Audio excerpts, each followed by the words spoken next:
You go first. You show what it looks like to take responsibility and ownership for a piece of this. And when you do, it does not make you look less than. It actually puts you in an incredible leadership position, and you become the example of the exact behavior you're hoping they're going to show to you. You're hoping they're going to take responsibility for their piece. This is Growth in Dentistry, a dental intelligence podcast, where we ask the question, what does growth in dentistry mean to you? I'm Steve Jensen, a dated dental nerd and your host.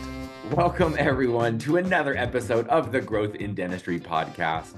I am excited for today's conversation in a very personal way. This is something that everyone can use regardless of if you're a dental professional or not. Since this is a dental podcast, obviously we're going to tailor it to you, but this conversation is going to be awesome. Now, before I introduce our speaker and our guest and what we're going to talk about, I want to do a quick shout out to Dental Intelligence for sponsoring this podcast week after week after week. There's a lot of work that goes in on the back end of editing the audio and bleeping out all of my swear words.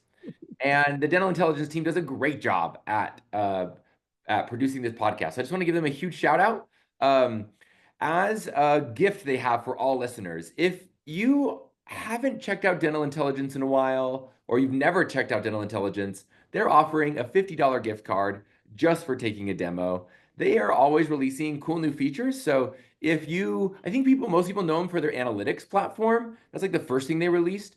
And I think for some folks that might scare them a little bit. And they released a very cool new AI tool where if you're not super data savvy, you can just chat with an AI bot and ask it questions about your practice. Say, hey, like, where are we crushing it? And where might I focus on as an office manager or as a hygienist or as an associate? Or maybe you haven't seen some of the engagement features they've done, like automating some of the consent forms that go out or automating some of the forms input back into Dentrix Eaglesoft Open Dental. So they've got some cool stuff that's definitely worth checking out if you've never checked out the software.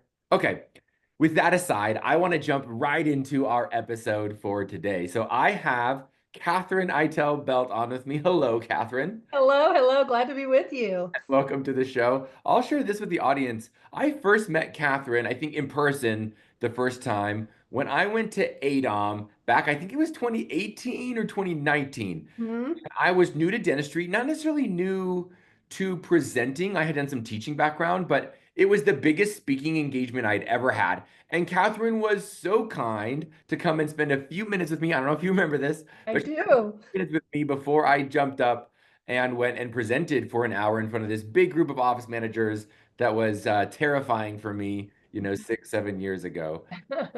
You guys have never met Katherine. Katherine is the founder and CEO of a company called LionSpeak. So lion like the animal, speak. And she has been doing this for a long time. She has over 35 years of experience as keynote speaker, as a coach. She has a certified speaking professional designation from the National Speakers Association. That's something that only 17% of speakers ever get. So it's something that she worked hard towards, and that just shows that she knows what the heck she's doing. So you went to dental school to learn how to do dentistry, and Katherine went to speaking school. I don't know if you want to call it that, but she's In a way, yes.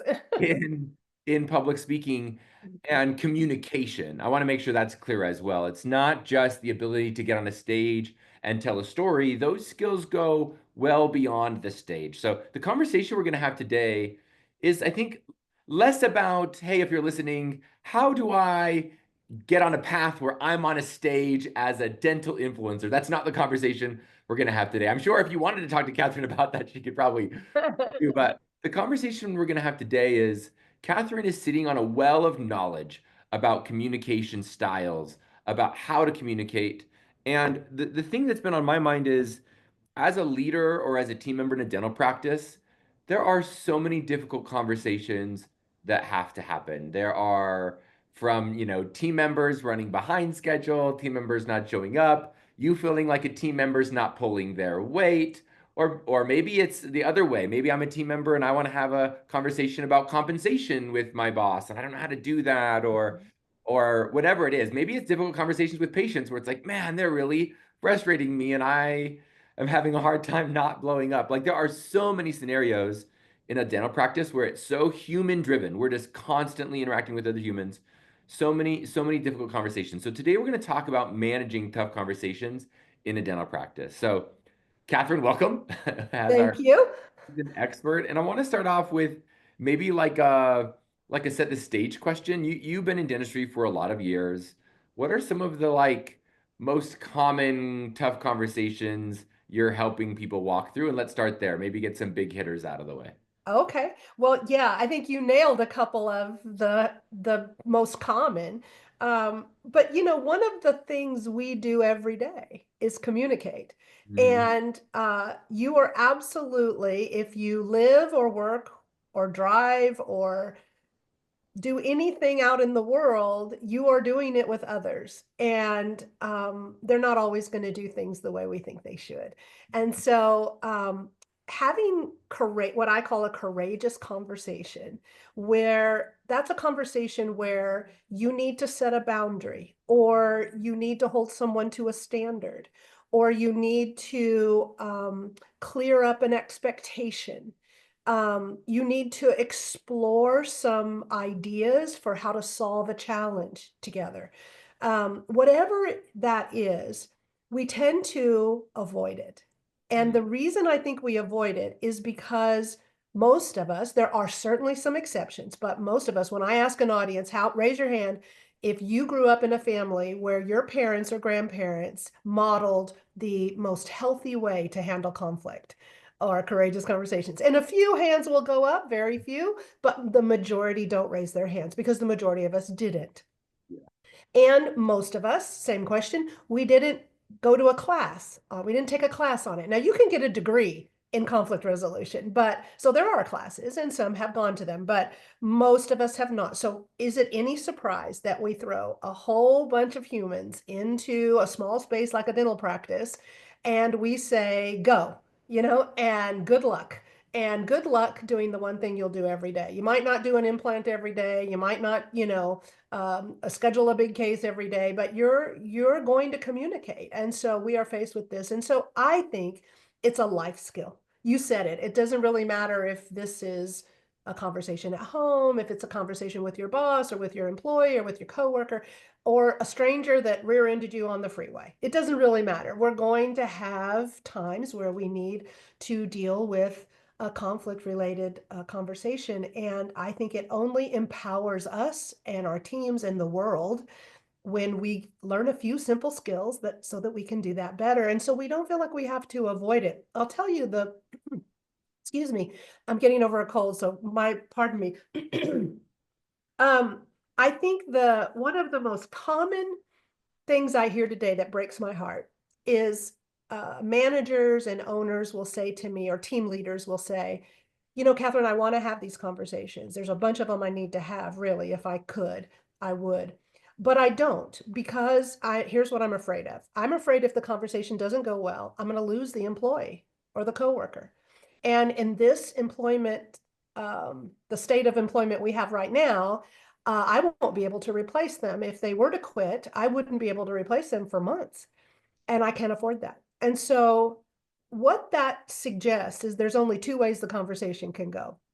You Yeah. either have the conversation and you lose the employee or the coworker, or you don't have it and you keep them. And Mm. I would love for us to explore a third option because I believe there is a third option. I believe that you can and should have the conversation. If you do it with just understanding a few principles, you can not only keep the employee or the coworker, but you can actually strengthen the relationship with it and solve the issue.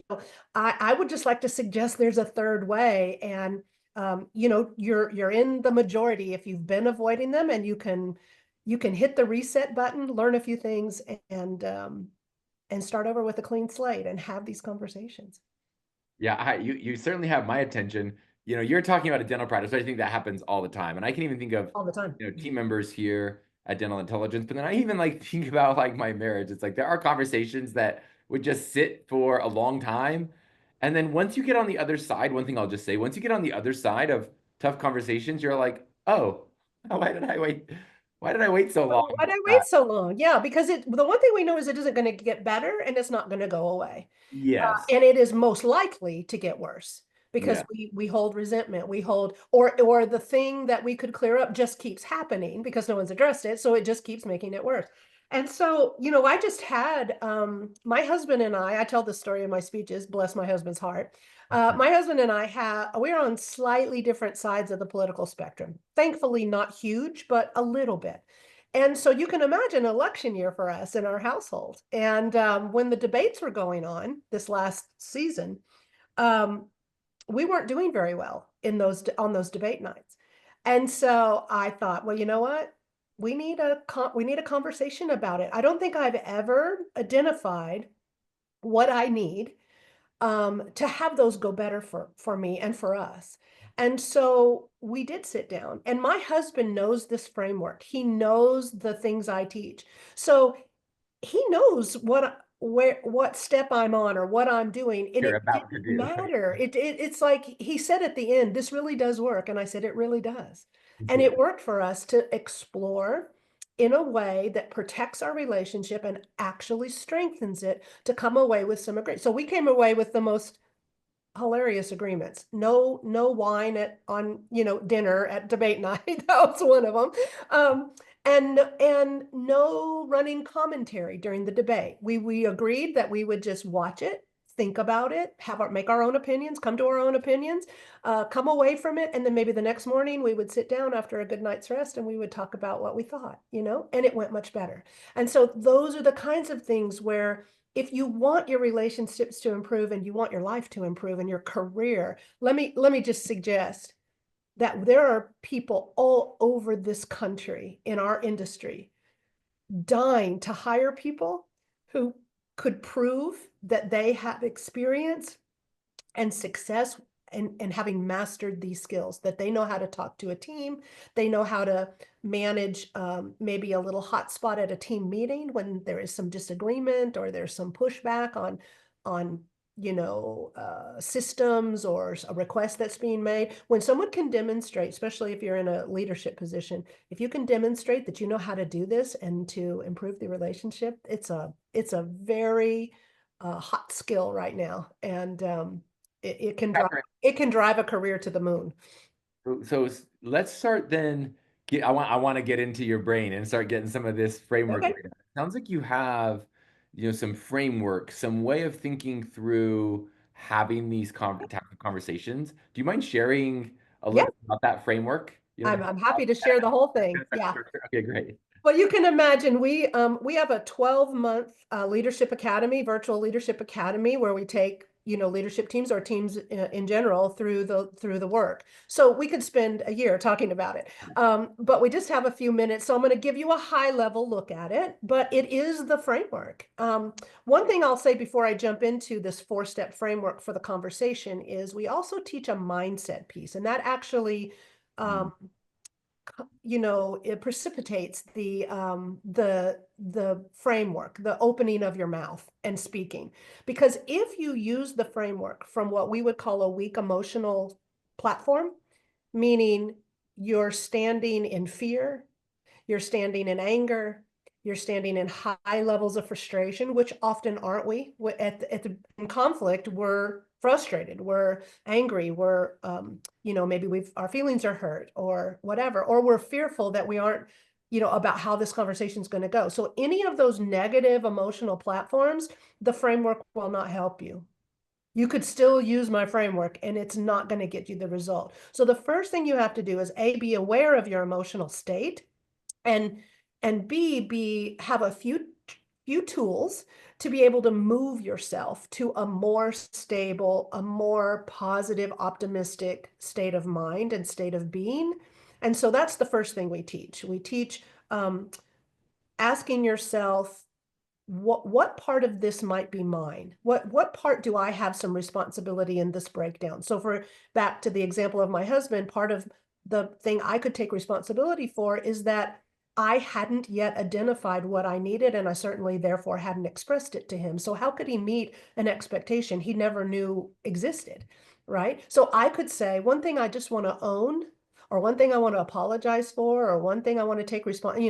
We're known as the unscripted communications coaches. So you use your own words, but the idea is, what could I take ownership of that would be mine? It's a great way to start, and it gets you in the right frame of mind. Like, this isn't a wholly impossible situation or terrible person on the other side. The second thing we look at in mindset is what is it we currently believe about the situation or about the person? And we just poke some holes in those beliefs. That's what we like to say. And we do that with a series of really powerful questions. So questions like, is this the only way this story could go? Is the ending that I fear the only way that story could end? Is there something I have yet to learn about the other person's perspective that might make a difference for me? We have a list literally of 30 or 40 questions that people could ask to just sort of retool their limiting beliefs and open up some possibilities. And then the last thing we talk about in mindset is, how do you get in something we call a flow state? So a flow state is when you're feeling all positive emotion, optimistic, forgiving, generous, kind, patient, all those beautiful, positive emotions, because it's the best place. So we spend some time in how to do that. Once you're in a great state of mind, now you can apply the framework. And the framework is really 4 steps. So one of the things we say before you lock into the 4 steps, we want you to listen. So what I might say to you, I might say, Steve, I want to talk to you today about how we share the load of our work on a day-to-day basis. And I have a request and a couple of ideas that I think could make the sharing of our workload a little more fair and a little better. But before I jump into that, I'm just curious, Steve, how do you think it's going in terms of how we share our workload? Mm. Right? So if I'm bringing the conversation, one of the first things you want to do is you'll set the context. Here's what I want to talk about in a neutral way. And then you'll check in with them, because whatever, Steve, you're going to tell me is Mhm. going to identify what we call the gap. And it's the gap between expectation and reality. So if you say, Katherine, I'm so glad that you are talking to me about this. I actually wanted to talk to you about it. I was hoping that's what this conversation was about. I actually don't think it's going well, and I actually have some ideas of my own, and I'm anxious to talk about it and create a better working environment for both of us. Our gap is really small if you say some version of that, right? Like, we're already in agreement that we need to work on this. But if, Steve, you said, I don't know what you're talking about. I think I do more than my share. So I don't even know why we're having this conversation. And I feel offended that you're even bringing this to me, right? So our gap is really big. So I always make the case, when would you want to know that gap exists? Would you want to know that it exists at the end of your conversation or at the beginning, right? Yeah. So check in and listen and get curious and ask questions. So that's the first thing we want you to do. The second rule we have, and the other person may not know the rule, but if you've been trained, you will, and that is no talking backwards. So we have a rule that if Steve says, well, I always do. I always do my fair share. Instead of saying, well, actually, you don't. Yesterday, you bought, and then they go, no, I didn't. You go, yes, you did. No, I didn't. Yes, you did. If you've had a teenager, you've been in this, what we call the spin cycle, right? And it's easy to get sucked into the spin cycle. And so what we say is, our own internal rule is no talking backwards. So if they do, we go forward. I would say, well, Steve, I appreciate that. And what I'd like to do is talk about, how could we create, looking forward, how could we create um, a way that we could both feel really good about how the work's divided. And if Steve says, well, I'm telling you that I do, I'd say, okay, would you be willing to look at a system that would ensure that we both feel really confident about that going? Like, I just keep redirecting. Can we just talk about the future? Can we talk about can we not talk about the past? Because there's no winning the past. Like, we see it differently. So let's just not go there. Let's go forward. So those are 2 rules before you go in. Once you get in, the framework is really simple. The acronym for the framework is ARCH, ARCH. And I'm going to give a download, a QR code that you can put in the show notes, Yeah, perfect. where if any of your listeners want to go, they can get this ARCH support sheet. I hope it's free, it's complimentary from us. I hope you print it out. I hope you talk to your teams about it. I hope you put it on your kids' bulletin board at home. I think it would make the world a better place. So I'm happy to share it. But what you're going to see on it is this acronym of ARCH. And the A stands for a couple of things. Number one, it stands for where do we agree? So where around this issue would we agree? You and I would probably agree, Stephen, that if that was our topic, that it's important that we both feel the work is shared fairly, right? Like we would agree to that. So what I'm looking for in A is, I know there's some places we don't agree around this subject, but where do we agree? Can we start there, right? And it's usually some version of, we both agree it'd be good to solve this, or it would be in our interest to get this right, And so figure out where you agree. The other thing it stands for is, if you did find something that you own, that you can take ownership for, this would be the place to apologize. Now, you don't have to say I'm sorry, but you might say, listen, there's a piece of this I want to own that I think is my responsibility. Or there's a place in this that I kind of fell short and I just want to own it.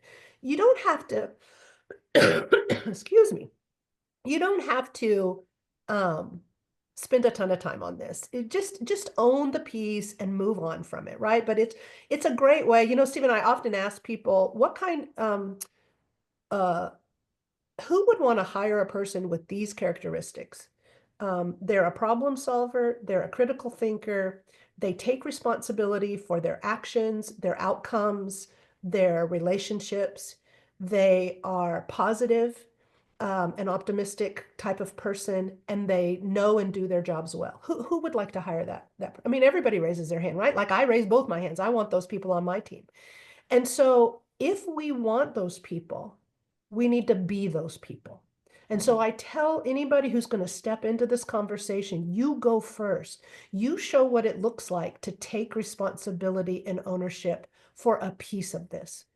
And when you do, it does not make you look less than. It actually puts you in an incredible leadership position, and you become the example of the exact behavior you're hoping they're going to show to you. You're hoping they're going to take responsibility for their piece. And so let's go first, right?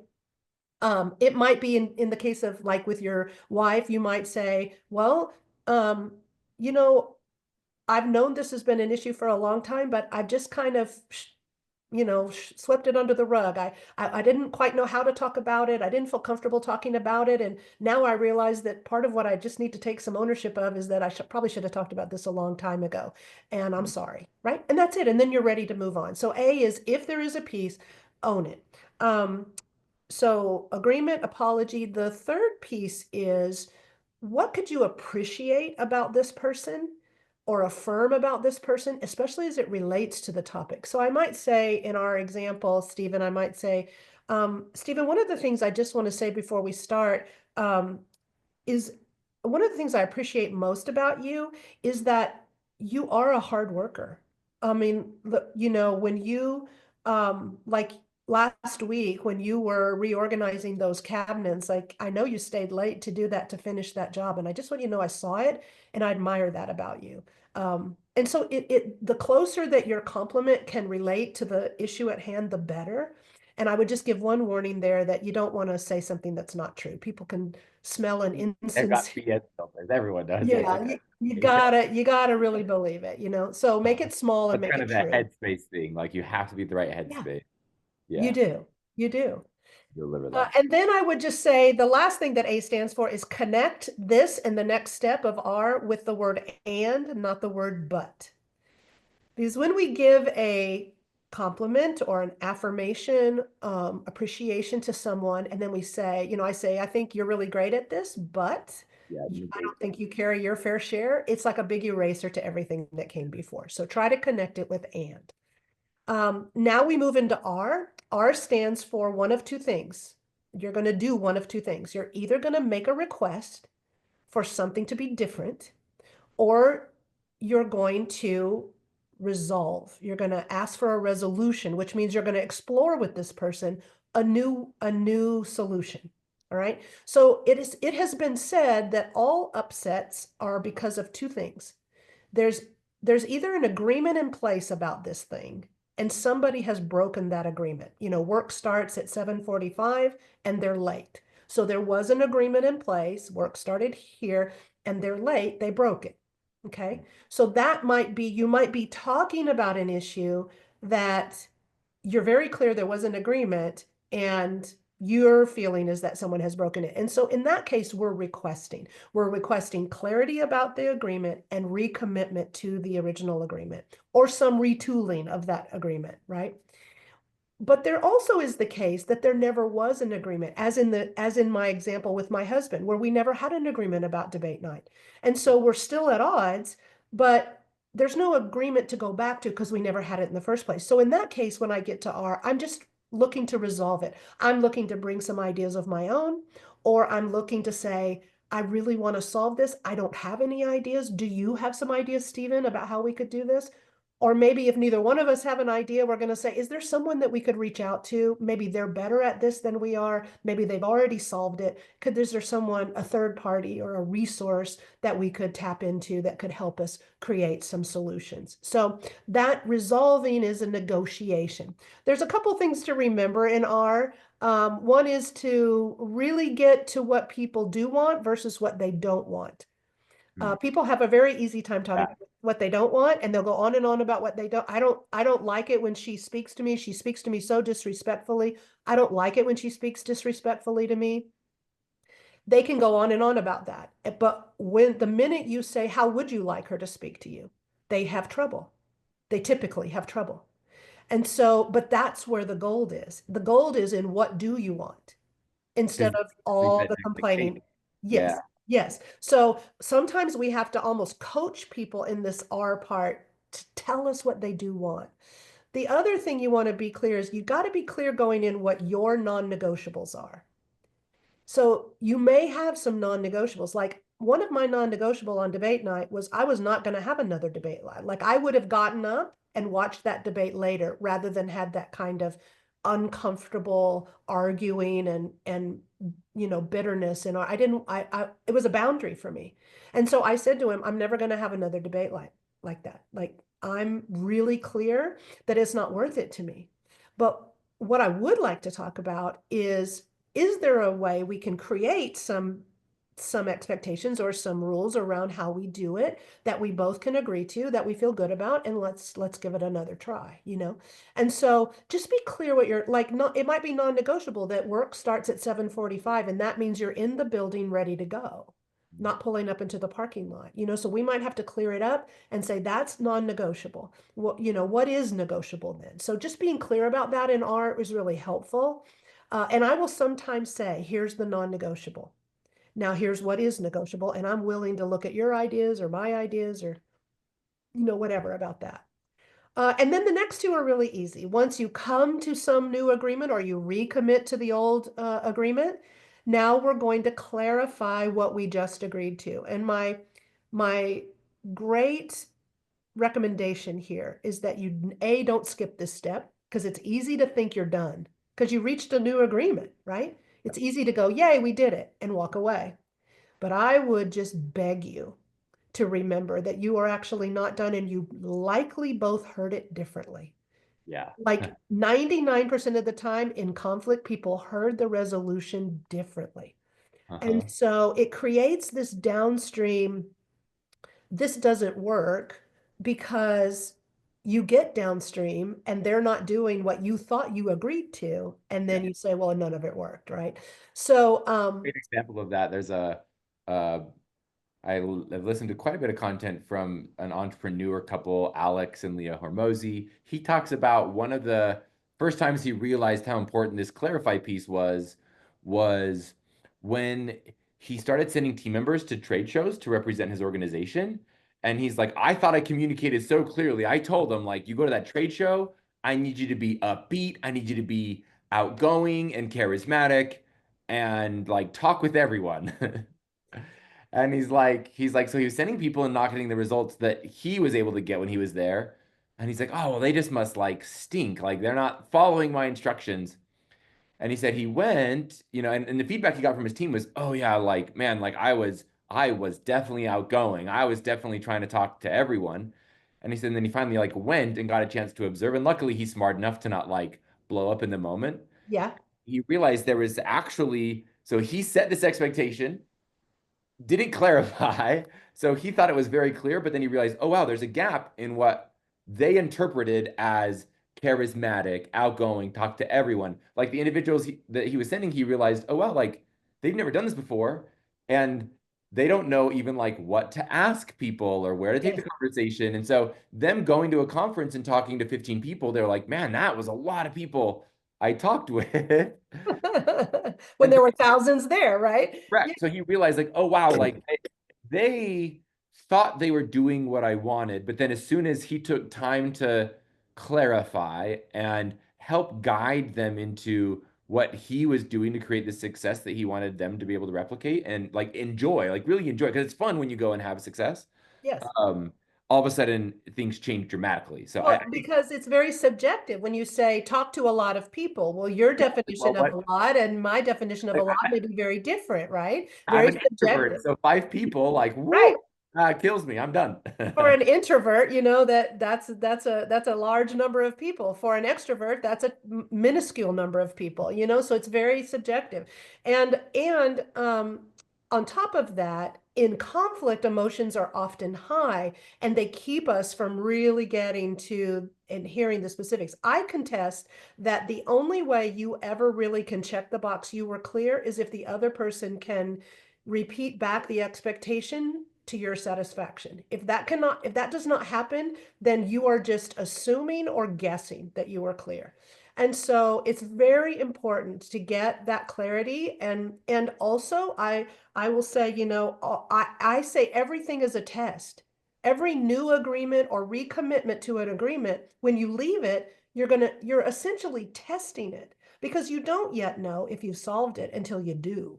Right. Mhm. So when you leave it, I will say to the person, so I believe everything that we decide is a test. So when do we want to come back together to see if the test worked? Because you wouldn't want to just keep going if it's not working. You wouldn't just want to, No. you want to come back and go, okay, that didn't work. Let's try again. Let's do a new agreement. So so someone will say, well, sure, let's check in a couple weeks, right? Vague. So I say, okay, what day? Well, I don't know, next Thursday, Friday, 14th or 15th. I'll say, well, the 14th or the 15th. Yeah. Well, let's do the 14th because I'm not working on the 15th. Okay, what time on the 14th? Let's just do the morning before work starts. What time in the morning? Oh, Yeah. 8 or 9, Pick 8 or time 9, now. like literally. And who's going to put it on the calendar? And when are you going to do that? Would Yep. you like for me to do it today? Like if you don't do that level of specificity, it will just drift off into the ether and nothing will change. So you've got to get specific and got to get clear. And then last, the H stands for hope. Tie this beautiful conversation up with the bow of gratitude, a bow of optimism. Say, I'm excited about our new agreement. I think it's going to work. I feel really positive about it. And if it doesn't, we'll come back together and we'll try again. I'm really grateful for you. I'm grateful for the conversation, especially if it was a hard conversation, especially then. You want to say, I know this wasn't easy.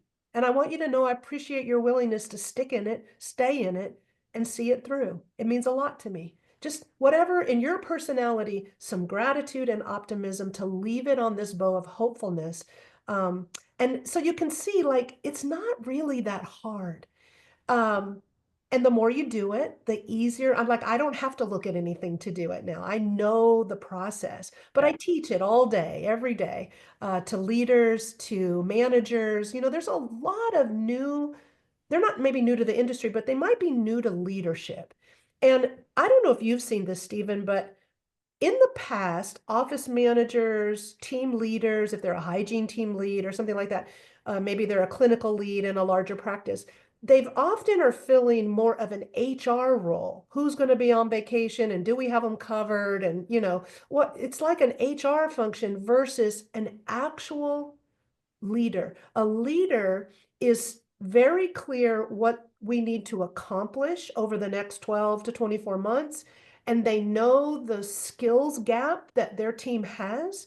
And they are a good coach for their team members in coaching and up leveling their skills and performance. And they're good at that. They're good at getting in there with these courageous conversations, getting in with coaching conversations. We teach a 3 conversation leadership tier. So you start with an invitation conversation. You invite the person into your vision, into your values, into your standards. You invite them. They come willingly. Nobody's forced. I'm not the kind of leader that demands anything of anybody. I invite you in and you choose whether you come into my world.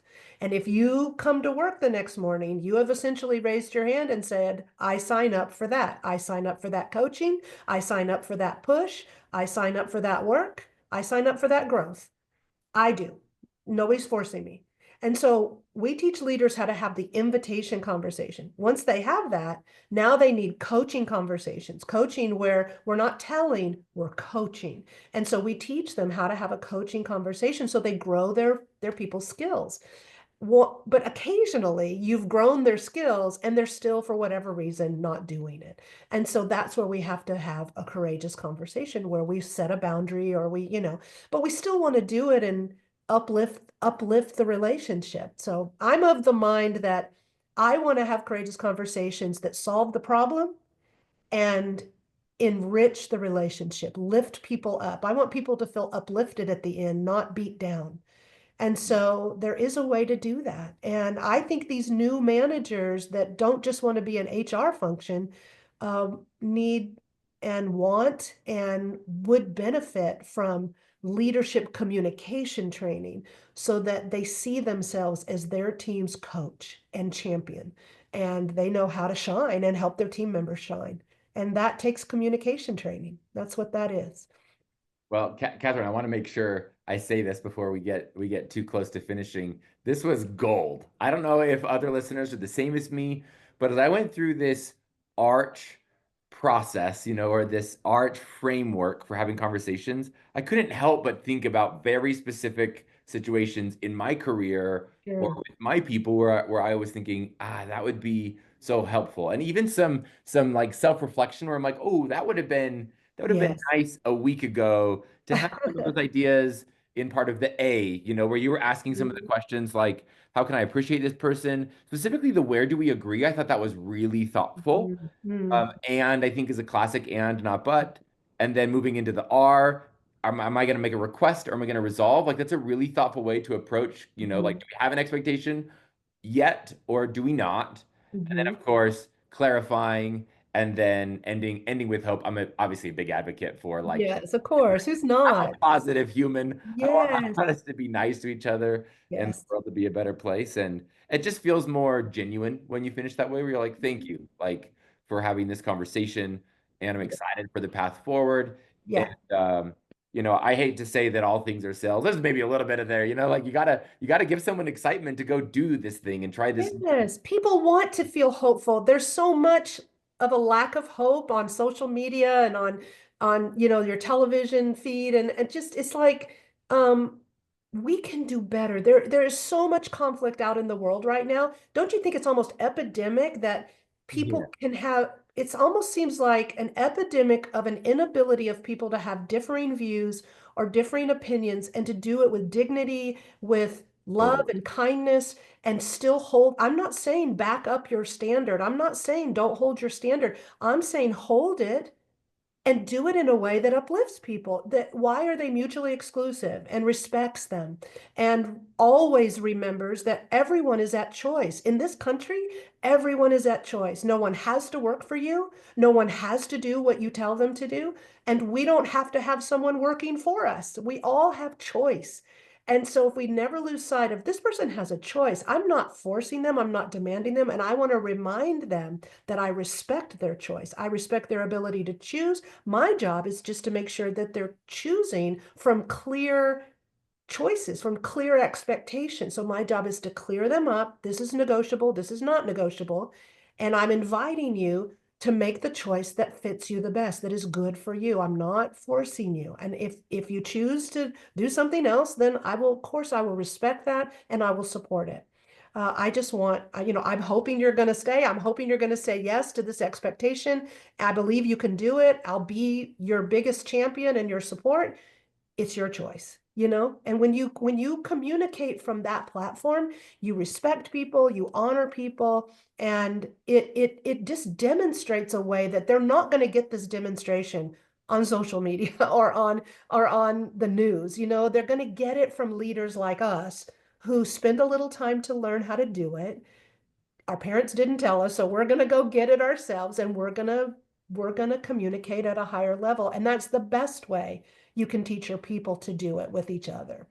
Yeah. They say managers spend 40 to 50% of their time currently solving problems for people they should be able to solve for themselves, but they don't know how to do it. Imagine if you could buy a piece of technology that would get 50% of your manager's time back to work on the challenges of the business. Mhm. And they say the average employee spends 4 hours a week either in a conflict or thinking about it. Yeah. That's 2 weeks a year for every employee every year. So imagine if you could bring in something or buy something that would get 2 weeks of focus back for every employee every year and get 40 to 50% of your manager's time back. And conflict and courageous conversations training can get that back for you. Yeah, I agree with that. The marginal gains just from keeping the team Yep. moving and working are going to have a huge impact across even not just that Culture's year, everything. across a whole career. You Oh, mentioned. across your career. And culture's everything right now. Well, employees have big choices right now. So if you're an employer or a manager and you don't want to deal with this constant revolving door, it is so hard on a business. You have to get serious about your culture. And culture is driven by communication, how you communicate. And so how you communicate the invitation, how you communicate coaching, and how you communicate in conflict is what creates a culture. It is. And so, those are the teams people want to work for. And they'll stand in line for that practice and they'll run from the others. And they can right now. They can because they have choices. So, yeah. Well, Catherine, time flies when you're I having fun. know. I know. Time flew by. I'm totally cool with doing a little longer episode here. I think this was so valuable to listeners. Listeners out there, I will make sure that I get from Catherine that Arch download that she Yeah, mentioned. absolutely. I definitely want to check that out. So I'll throw that in the show notes. So if you're driving, you don't have access now, definitely come back to the episode, jump in the show notes. You'll see a link there. I'll also put a link to Catherine's website, lionspeak.net, Yes. net, not .com, .net, so that you guys can go and learn more from her, check out some of her resources. What Yeah, absolutely. And if they want to shoot an email at info@lionspeak.net, if you can't get the link or the QR code for some reason, just shoot us an email, info@lionspeak.net, and we'll send that resource to you. Perfect. Well, Catherine, it has been a gift. Sounds like we could probably do a whole 2 year long series on content here, but this was awesome. I'm Using so the glad. Arch formula. I don't know what you call it. I've called it three different things. Yeah, framework, usually a framework, but it all Framework. There works. we go. To have difficult conversations, courageous conversations. This has been Yeah. awesome. So thank you once again, Catherine, for Well, joining. thanks for having me. This is an important topic. Thanks for valuing it. I think the world needs more leaders that know how to do this. And so thank you for bringing it to the spotlight. For sure. And thank you, listeners, for joining us again. This has been another episode of the Growth in Dentistry podcast. My name's Steve Jensen, the host and fellow data nerd. Keep growing.